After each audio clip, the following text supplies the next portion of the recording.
Welcome back to this week's Off the Record DJ podcast, and in today's episode, we finally have some seats, boys. How did you choose your DJ name? And are new DJs becoming lazy? Let's get stuck into this week's Off the Record podcast. Music, industry talk, stories, equipment and more. We are Crossfader and this is off the record. Off the record. Off the record. Oh yes. Let's go. It's a celebration, guys. Yes. 85-ish episodes deep. Is that where we're at? I don't know. Something like About that. Well prepared. 5 years into a podcast, and we are sat down. Come on. Yeah. Oh, guys, if you're listening to this, I apologise because there's no viewing effects. But listen, I like we the audio brought in there. are, to coin a popular 2005 phrase, having a glow up right now. Yeah, we right are. now. Yeah, I feel different. Yeah. I'm sat down. I can swivel. We can Yeah. talk to each other more rather than just talk. straight Oh at my the camera. God. It's a Guys, we've got conversation. seats. We've got a table. Yeah. Behind, I've got some foliage. Yeah. And behind us is a big shipping container. Danny went and stole a truck. There's a shipping container. Let me set the scene if you are just listening. Yeah, we've had a big glow up. We've been talking about it for years. It's finally happened. We've got lights behind us that can change colour. Wow. I'm sat on a seat. We've got 3 mics and there's cleaner. foliage. And yeah, look, I can lean back. I can lean forward. And it's a dedicated setup, so we come to this ready to talk. Yes. Rather Ready to than talk. let's set up the studio and scrap around trying to pull things together every single week. ready So to go. if you've never watched the podcast, Yeah. be aware that you can watch this on YouTube. If you do have Every the week. opportunity now to stop and actually watch it, it'll be on YouTube by the time you watch it. If you're on Spotify or Apple Music, whatever. Yeah. Go and watch Spotify it. has video Yeah, podcasts, yeah, so it'll if be you up. just click the bottom player, it will Just pop have a up look. and you can see us. Look how good we look. Please watch it because we put a lot of effort. I'm gonna crop a little image, and this is gonna be my LinkedIn profile. It looks good. Someone said, looks like a VIP section at a Miami I nightclub. mean, we need a doorman. We need some bottles, Got don't we? some spray bottles. I'd be up for having a proper social on the podcast. Beers. Yeah. We'll have the beers lined up, I reckon. and we'll see how long we can make it last. This is a shout. Listen, I think this is a good shout. I reckon we do a little competition, right? Yeah. Yeah. Bring a few of us. There's a room in here for about 20 people. Yeah. Few beers. We'll have the club set up ready in a few weeks. Yeah. Oh, this is it. I mean, we'll probably get cancelled and A few beers won't be the same. we'll have a chair for a week and we'll be cancelled. You know what? We got to shout out Rufus George. Yeah. He asked for a shout, so Rufus. Listen, Rufus. Come Big on up now. Rufus. Anything's possible when you've got chairs. Whatever you guys want. Joe said, hi guys, loving the new podcast room. Oh. See, if you're not watching, you need to turn that viewer on. Yes. Honestly. Come check it out. I feel gorgeous. Oh, guys, it is amazing. Yeah, if you're not watching, then we will get to some DJ talk. But yeah, we're just buzzing, and it is an extension of content to come from us on the Crossfader channel. We do have this new setup now, so yeah, it is going to be a standalone podcast studio. We've got a load of new guests coming in and stuff, so we just wanted to level up for 2024. But we can also use this for other bits of video content as well. We can do tutorials on here and one-to-one interviews and all that kind of stuff. So it's exciting. If you guys have any suggestions, we can switch this up if you want. If you want multicolored lights next week, let us. We could do it If you all. want some, we're gonna have some. It We're is gonna have some step one, branding, isn't it? It's Needs phase branding. one. Needs phase branding. one. Yeah. We've got some branding coming and stuff like that. But it looks clean. There'll be some developments, but Danny's in a jungle. Touch the plant. look at this. This moves. It's incredible. Guys, yeah, welcome to the Off the Record DJ podcast this week. It is totally different vibes, totally different energy. And that is represented this week in we're going to talk about your DJ names. Now, last night I put a post up. I didn't really think about it. I just, I thought we need some content for today. What is it? And I thought, I love the honesty. I thought, how do people come up with, how come up with your DJ name? You two are quite easy. Yeah. Our name. Mine isn't my name, but we'll get onto that. And the response was quite impressive, to be fair. We've had over 2,000 comments. And it did get me thinking, it's actually super important. And it's like a decision in your life that has consequences for the rest of your life. Yeah, Yeah, it pretty sticks. much. Sort of, you know what I Yeah. mean? So like, you know, my mum named me Richard Lawrence, but for 20 years, only people have called me Lawrence because that's what I decided my DJ name would be. And then I started to get into some of the responses. Some of them started off funny, which is like, you know, my parents give me my DJ name. But then some are really like, people really think about it, and it becomes, and it like, not, it becomes like part of who they are. It's like a guiding North Star for people. It's like they embed like their personality into it. Yeah. Some do funny names and it sticks with them. But yeah, I thought I'd read some out. And if you are watching live, we are live on YouTube, Twitch and Facebook. I want to know how you came up with your DJ name if you're watching now. Rufus is saying, can I share? I've got a story about my Listen, name. Do it. This podcast Share is it all with about us. you guys, so get in touch. If you do have any questions, we'd love to get your questions in at the end. But if you do not, let us know how you got your DJ name. You know how, because there are some weird and wonderful ones out there. So mine. I don't know why my name is Richard James Lawrence, birth name. Yeah. And at the time, a DJ name by the name of Richard, just I don't know if it's still, does it still sound cool? It's not. It doesn't. Maybe. I mean, it depends if you own the. I think it goes with like the way that you come across as your persona as well. Yeah. So at the time, it just didn't sound cool to me. Being 17, 16 years old, Richard just wasn't happening for me. And then I started thinking about what are some unique names, because you know if you're going to get searched or whatever. Yeah. And I thought Lawrence is a lesser popular name. So it was Lawrence for a while, and then people call me Loz for short. Yeah. So then it was DJ Loz, but at the time that sounded what UK people know as chavvy. Yeah. It sounded a bit basic. Yeah. So then I thought Lawrence James sounded like interesting, like a doctor.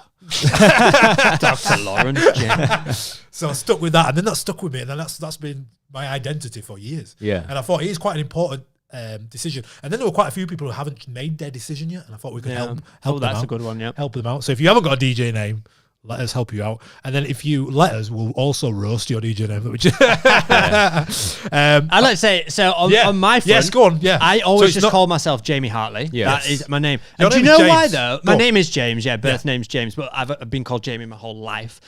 So it wasn't really that. It was simply because at the time of me growing my brand, Facebook was like the thing. Yes. Yeah. And Facebook, you had to have your legit name. You couldn't have a nickname or anything like that. Yeah. And pages weren't even really a thing when I started. So it was like, well, if I'm going to promote myself, here's my personal page. I can't choose any other name. So rather than complicate it, like, I'll just use my name because that is what's showing up on Facebook, and that's my promotional tool at the moment. So it kind of restricted it a little bit because I was thinking about how I can promote myself.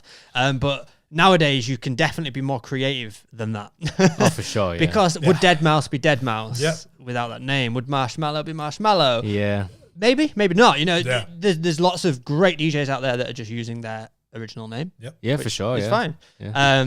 But yeah, I think it's definitely an interesting one. Yeah. Were you just Danny James? You had an alias. I went for- We Oh, need you to had a talk few about aliases. aliases. We Yes. do, yeah, right. So I went for my actual DJ name was, well, wait, first, my actual name surname is Smith.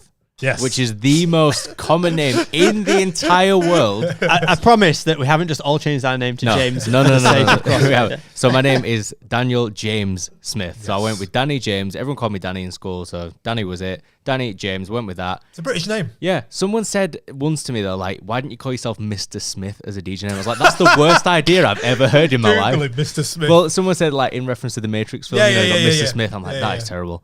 So, yeah, I stuck with Danny James. But aliases, yeah, I did start making music under another name, which I got from a random name generator, which was Hood Groove. That was the name of it. I thought, oh, it sounds quite cool, and it kind of stuck. And I thought about the whole artist thing, like you've got Dead Mouse, you've got Skrillex. Like, how stupid is the word Skrillex? Yeah. But, like, because he is who he is, it's cool. So I actually did have an alias back when you so did? I was like a commercial DJ Yeah. playing student nights, and then there was a few gigs I was getting that were a bit more credible, and I Yeah. wanted to do stuff that wasn't under that name, you know, because it was known for doing commercial gigs. So I was like, can I come up with an alias and have two different names? So for a while, I used Monkey Boy, but spelled Munkeeboy. Yeah. Right. And I actually used to paint my face with this, like with the logo. Oh, yeah, a lot of effort went into this, Yeah, right? yeah. I used to paint my face with the logo and do this other gig that was totally different.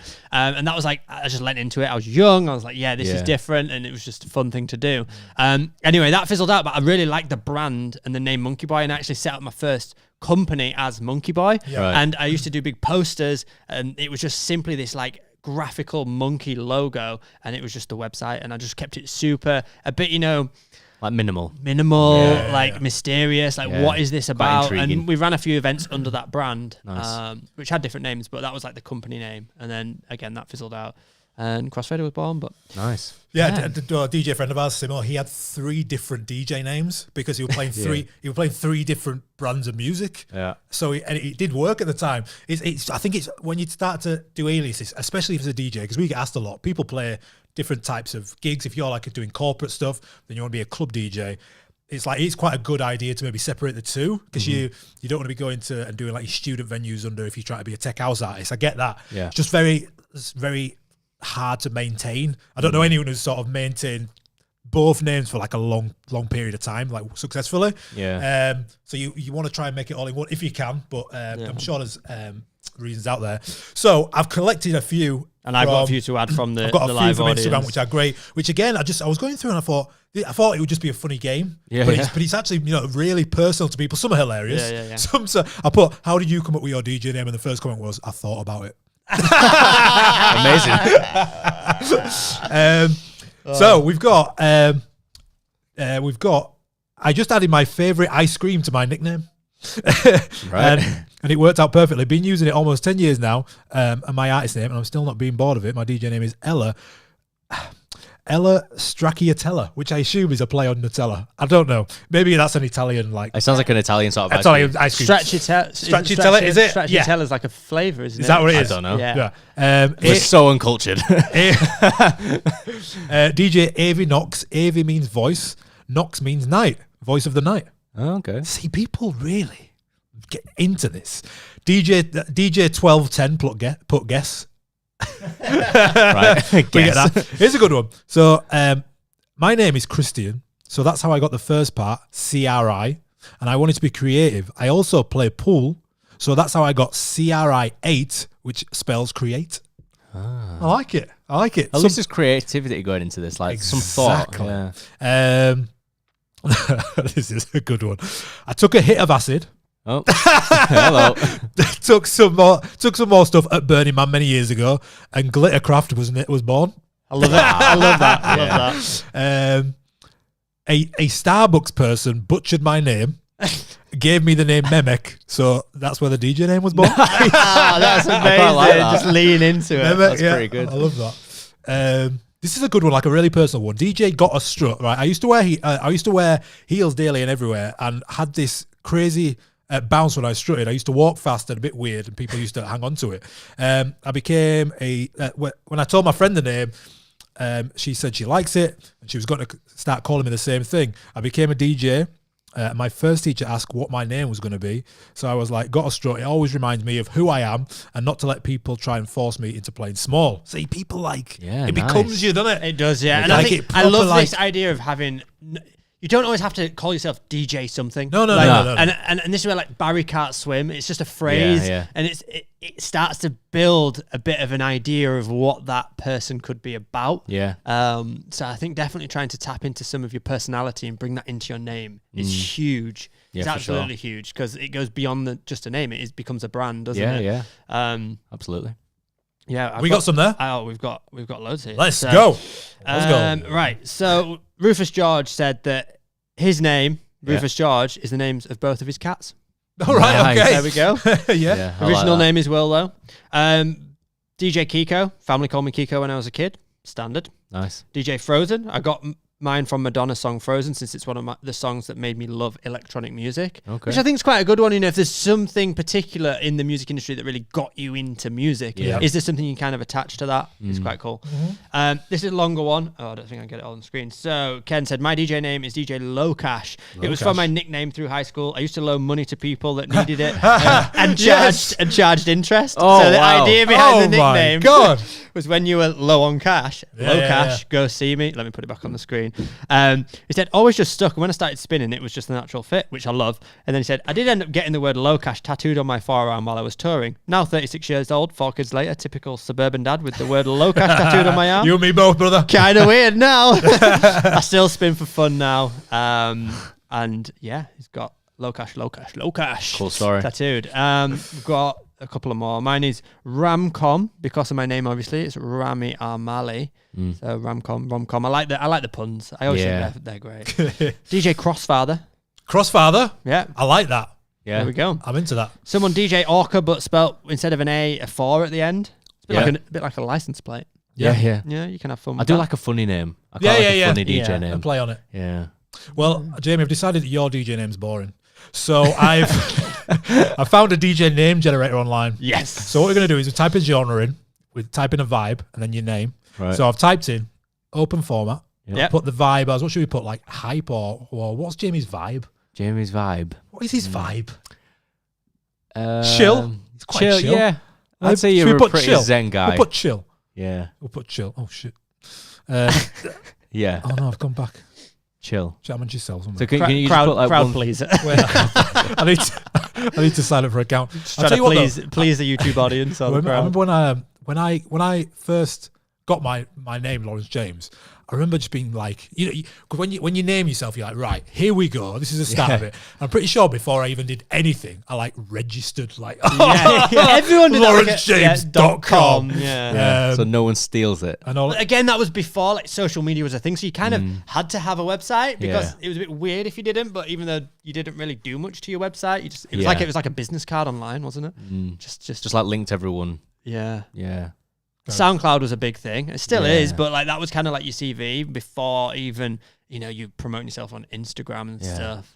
But I remember when I made a website, it kind of just linked to all my socials. It was kind of like what Linktree is now. Like you click on it and it's like it's got all your social details there, your SoundCloud, everything like that. That's all I kind of used it for, really.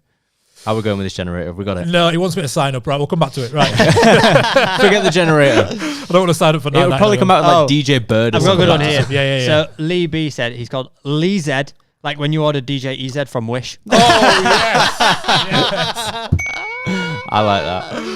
I love that. Great. Right, we're going to get into a bit of controversy. If we've got some Reddit drama now, Jamie. I do. Let's go. Reddit drama, it's all over the place. People arguing, fighting, all up in your face. Reddit drama. Reddit drama. Right, we're going to get into a bit of controversy here. Bit of juicy news. It's a bit of juicy. This is a bit of a sort of. You'll find out. We'll read it. So it's actually titled, I'm going to catch some heat for this. Oh, wow. Which immediately got me thinking. But a lot of new DJs are lazy. Okay. Shots fired. There isn't a shortage of young DJs that meet me and just ask me to give them music. Not a song, not a few songs, but flat out give them entire genres of music that I've worked years to get and find. I view building my catalogue as one of the most important parts of being a DJ because it's a showcase of your musical knowledge and it helps you actually learn your music as opposed to just going out and playing something that was given to you. Then it also causes clubbers to complain that all DJs sound the same. So yes, I hate when I'm asked to send money, to send someone my music that I used either my prior knowledge or research to find, pay for, then normalize to a consistent audio level. I'm not an arsehole about it, but when asked, but it's shocking. It's shocking how many DJs do it. Basically, Right. Thoughts? No, do you know what? I agree with this from the perspective of, at Crossfader we're here to teach people to DJ, and one of the big things about learning to DJ is learning the music. Of course. And honestly, if I ever end up on someone else's laptop or just jumping on and someone else's USB drive's plugged in, the overwhelm you get, you're like, I don't It's know, so like alien, because yeah. it's not my music, it's not my library, it's not my playlist structure. Yeah. None of that is mine. So it actually makes it very difficult. And I honestly think if somebody gave you a large music library, you wouldn't use like 90% of it. No. You just get overwhelmed from it. And I think there's a big part of learning to DJ is discovering music and managing that music and setting up your hot cues and doing your preparation and doing all of that stuff yourself. Now, I know that in the past, we've helped other DJs out where maybe their laptop's broken. We spoke about this in the past, or they've lost all the music, their laptop got stolen or something, and to help a DJ out in that way and like give them a music library to work off so they can continue working. That's great. Yeah. And there's some management there for them to work off. But yeah, I kind of agree. I sort of agree and disagree. I think that it's a bit of a, just because I used to do it as well. So I used to go and buy records and you feel precious about the music, but just because it took you ages to find, like music is easy to get now. Yeah. It's easy to get, it's out there. So your trading off is your time against what is like now relevant. So it's like, just because you can have access to like 1,000 songs now doesn't make the music any less just because you've been out and searched and it took ages to find music doesn't make that more important than the music that's out now. Do you know what I mean? It's just another way to like get the music. So I would never think of it as that, as like, oh, I've put all this energy and effort in, so I shouldn't share this. I wouldn't like gatekeep the music. But this is a big thing as well. Like gatekeeping is like a new generational trigger word. Where it's like everything should be available to everyone. And we should all enjoy it. But I think one of your biggest strengths as a DJ is like everyone can have the same music, but how that library is laid out is like your strength. Like you can find the songs quicker. You can, you have them set out the way you want them, and like that is like the big part of like your arsenal, isn't it? It's like, it is, I feel that's more important than the songs. Yeah, it's a bit like a DJ set. When I used to do guest sets, when I first started doing guest sets, I'd almost sometimes like my agent would have a list of songs that the DJ wasn't allowed to play first, because it was big songs and you want to go in with a bang. But then I realized I was like, well, I'd rather have I like the challenge of you can play anything and I'm quite confident to go on after you and still smash it. There's enough tracks, and like you say, what you do with them, like if there's a Show Me Love or whatever, you can spend time making your own edit, finding SoundCloud edits of that song or whatever the big song is, and you can still play the same track, but it's an edit of it or something. The flip side of this is you can utilize this to challenge yourself exactly like that, and you could, as A-Track used to do it a lot. He used to share his set lists from his sets, and I guarantee that by sharing those set lists, he's sharing the love of the music. Great, but also he's then thinking, well, hundreds of other DJs have got that same set list now and can, play the same tracks in the same order if they want. So that's going to force me to download some new music, go hunting for some new music, and stay on top of my game, because naturally it's easy for people to Shazam nowadays and figure out tracks. And even if they're really cool edits, naturally they end up getting in most people's hands. So it's forcing you to not just rest on your laurels and go, I'm just going to stick to this banger set that I've got and I'm going to try gatekeep it. So this is my one and only set. Like, it's constantly pushing you to search for that new music by saying, you know what, I've played this 5 or 6 gigs now. Let's share it. Let's tell people about it. And that's making me now look for something fresh to stay on top of my game. I'd also, if someone comes out and asks me for music, I immediately want something in return, potentially. But like, okay, so I'll give you this hip hop folder, all my hip hop stuff. What are you into? You into tech? I'm not a tech house DJ, so you send me your tech house. I'm sure if that's the way you want to do it, like I'm sure there's something that somebody else has got. I don't think somebody would come up to you like a brand new DJ, like, oh, can I just have your library? Like, you do have to like have a bit of a bond and like a bit of a I like personally I like to like taking DJs under my wing, and if there's any music they want, like you say, it's the whole gatekeeping thing is kind of dying out. And it's more about what you can do as a DJ experimentally that others can't do. I mean, there's a reason why that certain DJs blow up on. I mean, if you look at the boiler room sets that we sort of enjoy, there's always the same tracks in there. They're just totally different edits, remixes, but it doesn't make it any less impactful, does it? Chapter and Verse put it this well. He said, like, if you had him and Gordon Ramsay in a room, you all the same ingredients, who's going to make the better cake? It's just how it is, isn't it? 100%. This then forces you to think, okay, well, how can I make my sets unique? I've got these 2 tracks that imagine every other DJ in the world has these 2 tracks. How can you mix them in a way that makes it unique to your set that every other DJ potentially doesn't do or isn't doing, and that's the juiciness, and that's what we love to teach, really. So that's really what we love to get into. There is a joy of searching for music. Even though it's not a physical thing anymore. It is just an amazing thing, and that the joy, especially if you've got like a gig straight after. So you putting a set list together, you've got 30 new tracks, and you're about to go DJ, and you're like, is this good? It's just like gems, and you're like, yes. You're like, yes. Sometimes you're like, they might go off and you're taking a mental note, or Here's another thing to think about. If you're finding some new up-and-coming producer and you've downloaded their free edits and their free music, and then you're gatekeeping that and playing it for yourself, and you're like, that's fine, whatever. But then what about if you were to promote that up-and-coming producer and share the Living Daylights album? Like, every DJ, go download this producer's latest new track. He's awesome. Then that producer is going to go, whoa, this DJ's got my back. Yeah. He's promoting me. He loves what I'm doing. If that producer blows up, he's going to remember that. And you're going to get the exclusive edits when he's a huge artist on huge labels. Yep. And then you'll have the exclusive edits that aren't released yet. Yeah. And that's just something else to keep in mind, I think. For sure. I've seen it happen recently. I follow a few like Afrobeat DJs. One guy made an edit of Tyler's Water, the big track of the year. Then this other DJ who was quite well known played it. That went viral, but he tagged him in it. So then he got like a 50,000 followers or something off the back of it. And then this track, I've heard this bootleg sort of everywhere since. So yeah, I totally buy into that, 100%. Yeah. Rami said here, disagree about Lazy, no different than DJs borrowing records. Yeah. When people ask me how to DJ, I always tell them it's not as glamorous as they think. And I spend most of the time downloading music alone. It's a big part of DJing. Yeah, it is. And it's like, you find it, and then the shared experience is when you come to play the music. Yeah. So if you are playing these edits or something, like there's nothing, there's not more rewarding than like somebody coming up and being like, what is this? Yeah. Do you know what I mean? It's like a biggest compliment as a DJ. Yeah. Especially someone from the crowd. Yeah. They're like, what is this, bro? What is this? And then can I take a picture of it? I'm like, 100%. It's taken me hours to find that song. Hours.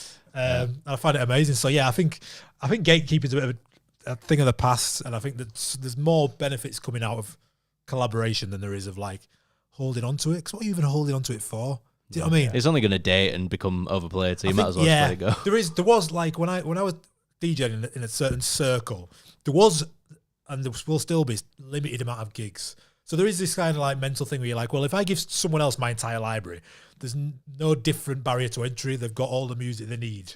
But it doesn't work like that, does it? Remember when you asked Danny to do a tip on Serato about AM mode? And so you asked him, showcase AM mode that hides all the tracks. And you got slated for that, you two. Like, all the comments, like I get quick calling like DJ Gatekeep. That should be my DJ name, DJ Gatekeep. Post it. So it's interesting, again, off the record, we're talking behind the scenes about, we're thinking about what's a good bit of content, and then we're like, well, actually, what's the importance of that? We thought it'd be a good idea. It's there, it's a setting you can be aware of. Right, moving on, guys. I want to know what you would do in this situation. I came across this kind of story, a bit of a technical story, and I thought we've all been in them situations where, shit's just going, like, you're like, what can I do in this scenario? So this title of this is this last night's gig was quite a challenge. Last week I had a 4-hour gig of about 100 people on a holiday trip. I would bring my laptop with record box and my music, some speakers, simple lights, and a friend would bring a DDJ 800. Normally I always prefer to use my own gear. I've got an Opus Quad, nice, and a Flex 4. The Opus is way too big to bring on holiday, and the Flex 4 is a bit basic, so the DDJ 800 would be a great step up. At the evening of the party, we are setting up the speakers, lights, and eventually the DJ setup. However, at that moment, we found out that the power adapter from the DDJ 800 wasn't working anymore. At that moment, we tried to find a computer shop for a replacement power supply to drive over. Unfortunately, it was hard to find the universal power supply with the right connection. Even when we found one with the right connector, it didn't connect that well and didn't provide a steady connection. At this point, there was 3 options: cancel the party, play music through Spotify, or try and mix with keyboard and mouse. What would you do? I'd mix with keyboard and mouse. Yeah? Yeah, I'd go up there and beatbox. Just go and sing all the songs. I'd have to keyboard and mouse it probably. Do you know what? We haven't had him on the podcast, have we? Pat Nazimi. No, we've done he's a some bits with big him. UK DJ, plays at Ibiza Rocks quite a bit, doesn't he? Yeah. He's a programmer. Anyway, so I saw him. He DJ'd at Rise Festival, which is a ski and snowboard festival that we used to play out quite a lot. And I saw him in the sound, the sound stage that is facing the actual stage where the artists are. The front of house bit. Yeah, the front of house. So he was in there, and I saw him, and he was on the microphone on Virtual DJ. He doesn't play on Virtual DJ. He's like a proper incredible DJ, but he was on virtual DJ using his keyboard and mouse, then cutting the thing down with his mouse, getting on the microphone, hyping the crowd up, and literally he threw one of the best parties all from his laptop, hidden away in front of house, but he did it. He knew what he needed to play. Yeah. He knew how to interact with the crowd, and it wasn't about the equipment. Yeah. It wasn't about even where he was, whether he was on stage or not. It was about he knew what to play and how to engage, and I think that was the biggest I love that thing. That's great. So, and I was super impressed, and it was when I was a bit younger, and I thought, surely he's not, and he was, and I was like, fair play, pretty cool. Fair play. I've told the story before, I think on a podcast a while ago, but me and Jamie were playing at a festival, and then I was driving back to play a gig, like 3 hours away, and then I turned up and I'd left my Serato box at the festival, and all I had was my own mixtapes. So I had 3 like Lawrence James mix CDs, and I had like a 3-hour gig. They were an hour long, so I just played one back to back. Nice. So I knew where all the you're in the mix with Lawrence James. I knew where all they were. So my god, you played pre-recorded sets. Pre-recorded sets. Pre-recorded sets. Chairs are killing us. Nearly fell off my chair. But yeah, the end of this post goes on to basically what you said was like.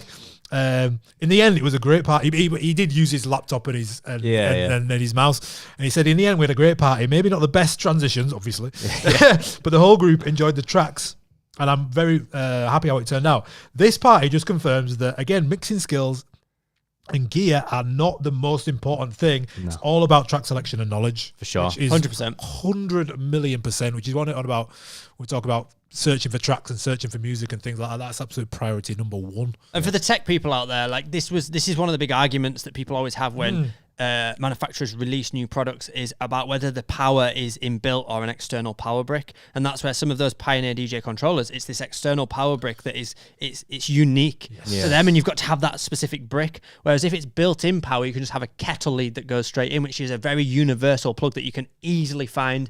It would probably be just kicking around in the venue somewhere. So that is something to bear in mind. If you lose the power, how easy is it to replace those wires and things? So it's definitely something that people keep an eye on when they're upgrading their equipment. Just to go back to the tech side of stuff.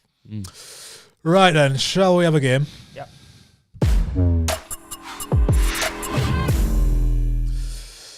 Did we play last week? What happened last week? No, we missed last week. First of all, sorry about last week. I meant to start this show by saying, sorry there wasn't a podcast last week. If you're watching, you can tell why. All of this stuff was being fitted behind us. This was non-existent last week. Yeah, so we just couldn't make it work. We'd apologise because we said we were going to do it every week and we didn't do it last week. So apologise for that. But yeah, we should be back. We're pretty steady now, guys. We should be back every week.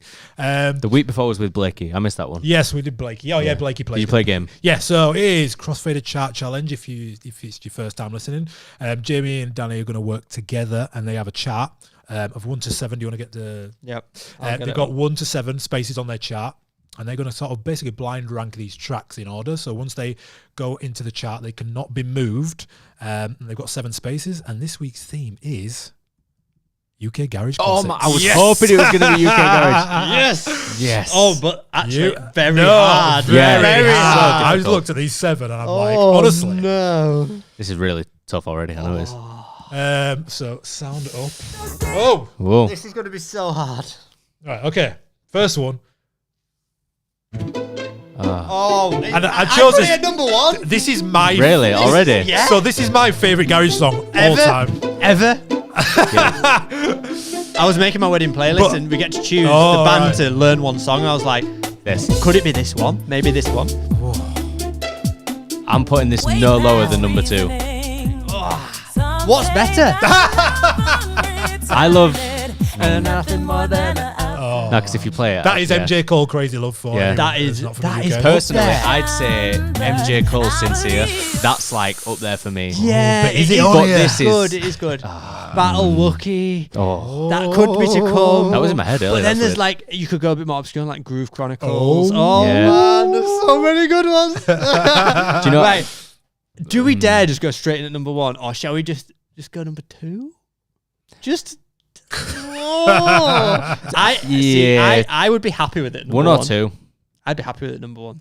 Everything's got to come after it though. Let's go. Let's go number 1. Let's do it. This is history. This is history. This is first time ever. MJ Cole, Crazy Love, number that. 1 best garage tune ever. Oh god. Right. No, a little bit of looks good. Yeah, but I've heard it so much. It's the drop though, isn't it?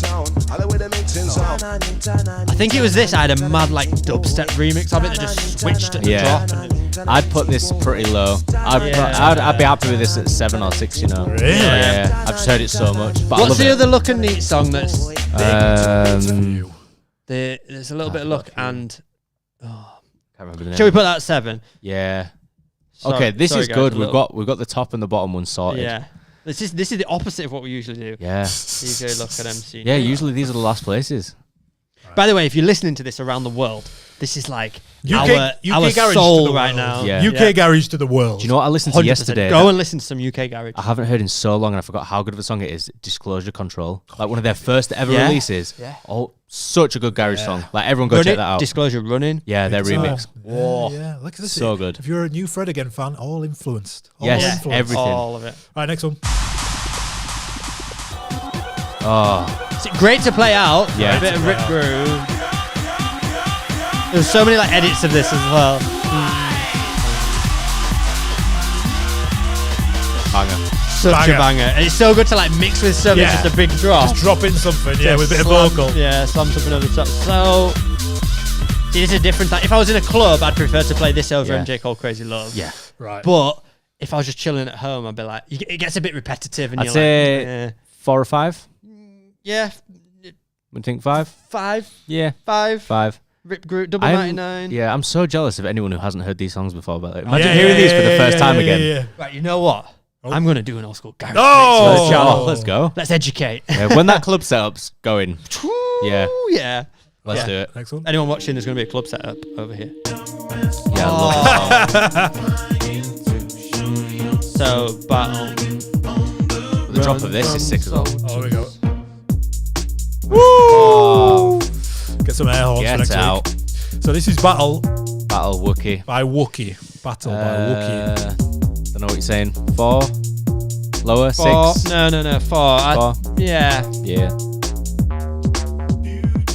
Oh, do you know what? I've just realised Go on. there could be another number 1 that I forgot about. Hopefully not. No, it could. Well, it's got to go number 2 if it's. Yeah, gonna get played. okay. Right, we'll see. Go on.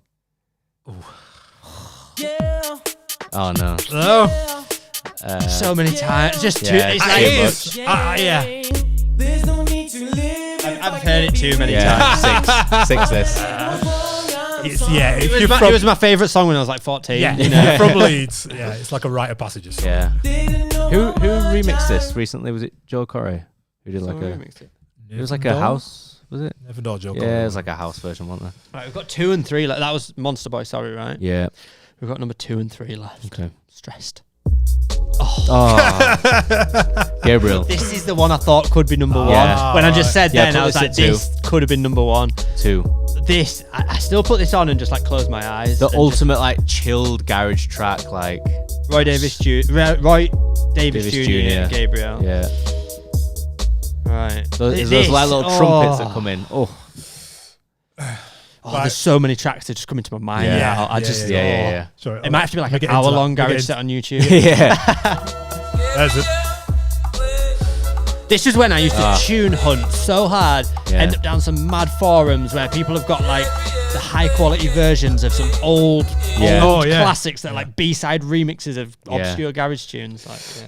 Anyway, The last one, I don't think it's on Spotify, so it might not be the right version. But Okay. oh, Oh. yeah, Yeah. Yeah. I'm Yeah. fine with this. Yeah. Oh, oh, it is. Yeah. see this again. This was one of my favourite tunes around that Monster Boy Sorry era, Yeah, but yeah. this has stood the test of time Yeah. for me. And it's interesting. This is Sia. This is original Sia. Yeah, So yeah. this is called Sia, Little Man, and But it's the for Wookiee remix. years, I don't think anyone really knew if it was her because it didn't. Yeah. Because she's so big. Yeah. Like huge. She just came, like when she came out of nowhere, she was like the biggest artist in the world. Yeah. And it was like surely 15 years ago she must didn't have make a had garage something. song. Yeah. like, Yeah. so- Yeah, for everyone listening, this is the same Sia as in David Guetta and Yeah. Sia Titanium. Yeah. This is the same person. what? Play it. Chandelier. Play it. yeah. yeah. Oh yeah. Yeah. Oh. Is this the DJ Q one or not? Well, No. it isn't, No. but it sort of is. It's Wookiee, innit? No, this Wookiee. is I X-Men. don't know. This is the Wookiee X-Men one, yeah. But the Ah. DJ Q one, was it similar to this it though? just Wasn't it? a- No. It had a bigger. It had the like really isolated ding ding Dun, dun dun, dun dun dun, dun. dun. Yeah, yeah, yeah. And it was like Yeah. 138 Yeah, or it just 140. didn't change much. It was still very much like this. Oh, such a banger. It had more. It was faster, wasn't it? Yeah, It had I like a think bit so, more, yeah. bit Yeah. chunkier drums. Yeah, like- but it wasn't like a crazy bassline remix, was it? No, I don't think so. Got this on Yeah. vinyl somewhere. So over there. sick. Right, how are you feeling?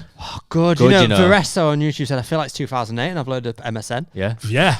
Yes. That might be my What's- favourite chart challenge. Yeah. I mean, I could just sit here and just listen to these Oh, tunes yeah. and talk about them all day. It's a shame we can't just listen to them all the way through. We get kicked off YouTube. But What's your chart? So, DJ Luck MC Neat, a little bit of luck. Yep. Fine. Monster Bit Boy harsh. Sorry. Number Yeah. 6. Number 5, Double 99 Rip Groove. Womp, Number womp, 4, womp, womp. Wookie Battle. Number 3, See a Little Man, Examen Remix. yeah. Number 2, Roy Davis Jr. Gabriel. And number 1, MJ Cole Crazy Love. You know what? Copy and paste that in the chat because Yeah. people always want to know the track list. Do you know what? But we don't gatekeep. No, we don't. I went on a we boat party when I was on holiday when I was 16, Hello. and DJ Luck and MC Neat were. Oh, playing it. sick. I was 16. I was like, it's amazing. Nice, was great. Nice. Guys, a little bit of Crossfader news. We will, if you are listening to this is recorded on Thursday. So if you are listening to this the Monday after, we do have a new course launch. So on Monday, we are going to be launching our Flex 4 Pro course. So any people who have a DDJ Flex 4, which is by miles the most popular controller in the world, we are launching our brand new Pro course. And it is basically taking you from, with the beginner course has been out for a couple of years now since the Pretty much controller since the came launch, out, yeah. since it came out. And this is the pro level, so taking you up for the advanced tricks, transitions, and techniques that all the pro DJs use. There is 70 lessons in the course because it is taught on Serato and Record Box. Every lesson on Serato, every lesson on Record Box. And we are also doing a bundle on both of them as well. So all the information will be on wearecrossfader.co.uk. But it is launching on Monday. So if you are a Flex 4 user, there's a brand new course for you. And guess what? Yes. If you're a complete package customer, Yep. go Yeah. just check out your account right now. Yeah. It's there. It's already there. If you do on a complete package, which You're is welcome. everything, all the courses which we do, which started off at 23, I think it's now 25 potentially. Yep. That just gets added to your account. So if you want to take your DJ into that ridiculous level, next level, you can have a look at the complete package. And which there'll be is another like- one added in a few weeks' time. Yep, we had Blakey on. We're not resting this year. We had Blakey on 2 weeks ago when we told you that he's working on the open format course. That is filmed. It's filmed. It's getting edited right now. Nearly That is finished, filmed by a world champion DJ Yeah. in open format. So it's going to be pretty good. So yeah, and again, if you are a complete package customer, you will just get that straight in your DMs. Yeah. So yeah, and if you're listening to this and you want to take a course with us, always legends of the podcast, you can use the code off the record for 20% off any DJ course that is off the record, and you get 20% off all courses. Just go to wearecrossfader.co.uk. I could just have a nap here, guys, on my seat. Nice. On my It's seat. nice to be sat oh down. my god, I feel Oh. like I kind of, if I hold this microphone, I feel like a crooner. Is it like Frank Sinatra? Sing us a song. So, but yeah, it's a totally different energy on today's podcast, guys. Great. They're just Really is, fine. yeah. I feel like I said. Can I read out a few things? Let's go. We got some bits. Yeah, because I do try and favourite the questions that are coming in live. I think it helps people all around. Yep. Alino says here, does everyone feel bad at learning? What do you mean? Feel So bad? I'm guessing that there might be like a hurdle into like, overwhelm. an overwhelm of like, I'm not learning enough, or I'm not progressing fast enough, or I'm trying to learn but it's not working. Frustrations. Yeah, Well, this is maybe. why a lot of people come to like CrossFit, not just us, but anyone who has I like working it if I'm learning something like chronologically, because you're right. When you go on YouTube and you type in learn to DJ, it's overwhelming. like Jesus Christ, what do I Yeah. get? If you get one controller, that takes you down a whole different. If you like techno, it takes you down to a different person. Like it's a lot, which is why structured learning is good. Yeah. Yeah. For people who get overwhelmed, some people go on a YouTube video, pick it up, and that's it. Yeah. the information's, fine. information's out there. Yeah. Whereas some people like me, big time, I like the step-by-step plan Yeah. for sure. So yeah, I get overwhelmed like a lot, definitely. Gene Mark Grill, so obviously off the back of what we titled this on YouTube, has put, yes, go back to spin vinyls and do some work instead of jumping around and put the set on autopilot. And you would get some heat. Yeah. That goes back to the theme of this podcast about, Yeah. our new DJs getting lazy, and they're not putting enough It's effort a- in it's to a different download time. music and things like Yeah. that. And Look, there's always gonna be like generational differences. Yeah. Because again, you put in. I like this reference. It's like the amount of time you put in doesn't necessarily relate to like the product. So if you were going to get like a logo design, for example, and you say, right, it's £500 for this logo. Yeah. It'll take me 2 days to do. Mm-hmm. You think, okay, yeah, that makes sense. It's a big job. That sounds like you're going to put loads of work into it.